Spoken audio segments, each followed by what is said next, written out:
बा उदां बिजाथि महरै माने गेलेनो होननानै बा थिरांथा लानाय जादों। इउपिपिएल दोलोनिफ्राय बिजाथि सायख'जायैनि दिखारजों 22 नं दारांगाजुलि बियाबनिफ्राय उदां बिजाथि महरै गसंगोन अन्जन बर'आ। बा उदां बिजाथि महरै माने गेलेनो होननानै बा थिरांथा लानाय जादों। अन्जन बर'आबो बे बारनि बिटिसि बिसायख'थियाव उदां बिजाथि महरै गसंनो थिरांथा लाबाय 22 नं दारांगाजुलि बियाबनिफ्राय। बा उदां बिजाथि महरै माने गेलेनो होननानै बा थिरांथा लानाय जादों। रायजो राजानि खावलायनाय हास्थायनाय बायदियै इउपिपिएल दोलोनि बिजाथि मोननांगौनि थाखाय गाहाय मावफुं सोद्रोमा प्रमद बर'निसिम आर'ज बिलाइ गथायदोंमोन आरो गोबां आफादफोरानो मेम'रेन्डाम होदोंमोन। नाथाय मैयानि फोसावनाय बिजाथि फारिलाइयाव मुं फैयैखौ गोथौ दुखु मोननाय फोरमायदों अन्जन बर'आ।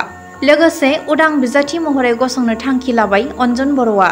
बा उदां बिजाथि महरै माने गेलेनो होननानै बा थिरांथा लानाय जादों। मैया जिहेतु जोंनि इउपिपिएलनिफ्राय मोनसे फार्स्ट फेज केन्डिडेटखौ लानानै फोसावबाय, समस्थिफोरखौ फोसावबाय, बेयाव आंनि मुङा फैयाखैसै।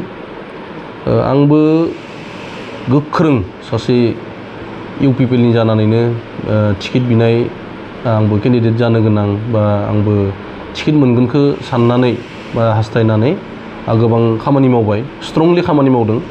आरो बे खामानि मावनायखौ जोंनि ओनसोलनि, जोंनि दरंगाजुलि समस्थिनि 26 नं दरंगाजुलि समस्थिनि गासै रायजो राजाफोर, गुबुन गुबुन हारि माहारिनि सुबुंफोरा, रायजो राजाफोरा आंखौ सापर्ट खालामदोंमोन।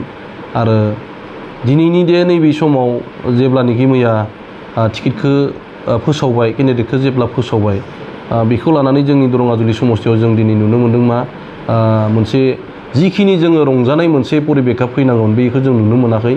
हयथ' बेयाव ओरैबो जानो हानाय, जिहेतु माखासे आंखौ नागिरदोंमोन जे जोङो दरंगाजुलियाव गोदान निउ फेस केन्डिडेट बा बिजाथि फैयोब्ला देरहागोन होननानै गासैबो रायजो राजाफोरानो मिजिंथिबाय थादोंमोन। नाथाय मैयानि जि फोसावबाय बेयाव आंनि मुंखौ नुनो मोनाखिसै। दा बेखौ लानानै आं दिनै नैबे समाव बे प्रेस मिटखौ लानाय जादों। दा जिहेतु रायजो राजाफोरा आंखौ खावलायगासिनो बा खावलायदोंबो, दिनैबो दङ, दाबो दङ। आं भिजुवेलखौ दा नैबे समाव देखायथ'ला, दङ दाबो। जोंनि इयुथफोर दङ, जोंनि इन्टेलेक्सुयेलफोरा दङ, आंखौ फनजोंबो गोबां आं माने ओरैबायदि अबस्थायाव दङ दा रिसिभ खालामख' हायाखै आरो फनखौ। माने गासैखौबो मा एन्सार होनो नैबे समाव। जियानो जादोंला जोङो रायज्लायनानै मोनसे डिसिसन लादों मा, जिहेतु माने जिथु बिसायख'थिया बयहाबो जिथु मोन्थाय दङ, हारसिं गेलेनोबो मोन्थाय दङ। बेनिखायनो जोङो मोनसे डिसिसन लानानै जे नमिनेसन होनायखौ बा उदां बिजाथि महरै माने गेलेनो होननानै बा थिरांथा लानाय जादों। जोङो जेब्लानोखि जोङो नमिनेसननि डेटआ फैगोन अब्लाना जोङो लैहोर थांनानै जोंनि रायजो राजाफोरा आंखौ जिहेतु खावलायदों गासिबो ओंखारगोन। जायफोरा फोथाया आंनि जिखिनि फेसबुक पेज दङ बेयाव नायबाबो नुगोन आंनि खामानि मावनाय, रायजो राजानि आंखौ जि सापर्ट खालामनाय, बेखौ नोंथांमोना नायबानो नुगोन। आं बेखिनि जिखिनि आं जायगाफोराव आं हेल्प खालामबाय, जिखिनि सुबुंफोरजों आं रायज्लायनानै मोनसे मोजां परिबेकखौ मोननो हादोंमोन, मोजां मोनसे थासारिखौ जोङो नुनो मोन्दोंमोन। बेनिखायनो जों डिसिसन लाबाय, नमिनेसनखौ होनायखौनो जों थिरांथा खालामबाय।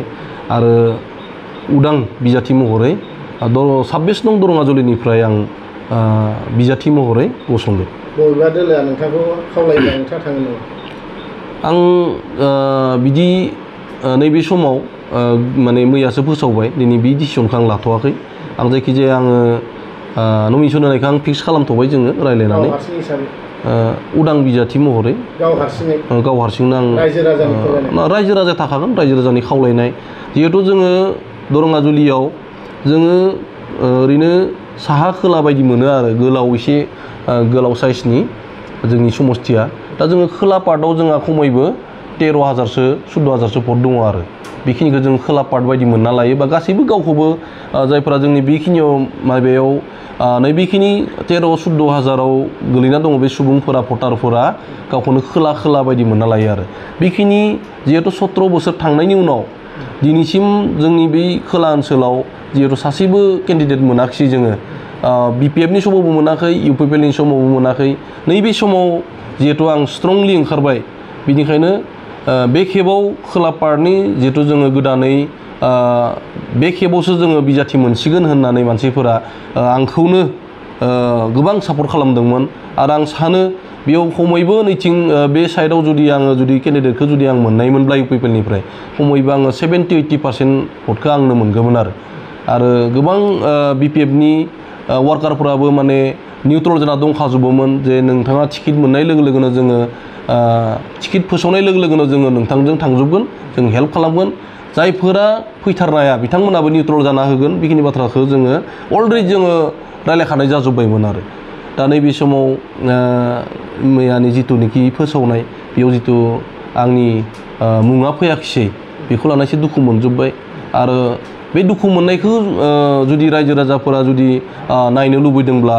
दिनैनि जिखिनि जोंनि दरंगाजुलिनि केन्डिडेट फोसावनाय फिथाइ बेयाव रंजानाय नुथायखौ नुयोब्लानो बेसे मानसि गेदारिं जादों जाया बेखौ नुब्लानो माने मिन्थिजोबगोन आं बेखौनो बुंबाय दा जोङो 26 नं दरंगाजुलिनिफ्राय जों उदां बिजाथि महरै आरो आं मोनसे बाथ्राखौ सानदों जे जोंनि जेब्ला टिकेट बिनाया मोनसे समस्थियाव जोङो साब्रै साबाबो थायो बहाबा माखासेबो दङ बहाबा सानैबो दं साथामबो दङ खिन्थु मोनसे बाथ्राखौ जोंनि लिडारफोरा फोसावबाय थादोंमोन जे फिल्डआव जोंनि सेन्ट्रेल बडि कमिटिनिफ्राय सार्भे खालामनो थाखाय फिल्ड सार्भे खालामनो थाखाय मानसि हगारहरदों बिदिनो माबायाव गामि गामि दङ माने मानसिफोरखौ जेनेबा खौरां लानाय जोहै जे फिल्डखौ सार्भे खालामबाय थादों होननानै बे फिल्डखौ जुदि खसाके बा नंथारगौब्ला बे फिल्डखौ सार्भे खालामनो हगारहरनाया जुदि नंथारगौब्ला दिनैथ' आंनि मुङा फैनांगौ दाबो गोदानै जुदि दाबो फोथायाब्ला दाबो जुदि सार्भे खालामारोब्ला रिपर्टखौ खिन्थु आंनिखौ बांसिन मोनगोन आरो आं बुंनाय बाथ्रा नङा रायजो राजानि गासै जिखिनि आं गामि गामि बेरायना जिखिनि रिपर्ट मोनबाय बेखौ मोननानै बाथ्राखौ आङो बुंनाय जादों आरो